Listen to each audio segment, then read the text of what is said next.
$1 million to build a bus stop in Virginia, $5 million for customized crystal stemware, just some of the items paid for by the federal government last year. And a new report out today details $30 billion in questionable spending. Nancy Cordes is on Capitol Hill with a first look. Nancy, good morning. Good morning, Nora and Charlie. Here's another one for you. $1.5 billion to keep the lights on in unused and underutilized federal building. That's another one of the examples laid out in this huge report called the Wastebook. Some of the numbers are staggering, like the $7 billion worth of U.S. military equipment being destroyed as U.S. troops pull out of Afghanistan.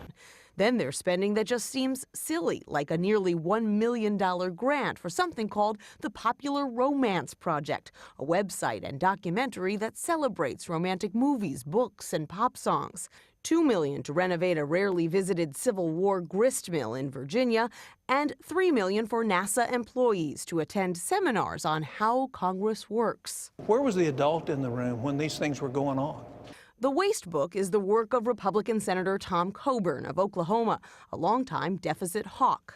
It's a compilation of about $30 billion of stupidity, incompetence, and waste. By comparison, the compromise budget Congress struck last week cuts the deficit by just $23 billion over 10 years. Congress has banned earmarks, those pork barrel special interest projects that were used to grease palms in Washington.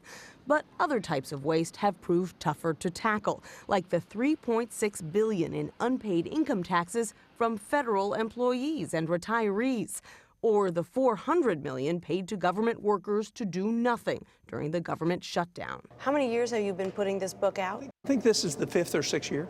And have you ever gotten any traction in Congress where members actually say, you know what, we're going to get rid of this? No, they don't pay attention to it because it's hard work to get rid of junk. It's hard work to do oversight. It's hard work to hold the agencies accountable. And so what they'd rather do is look good at home, get reelected, and continue to spend money. And that's Republican and Democrat alike.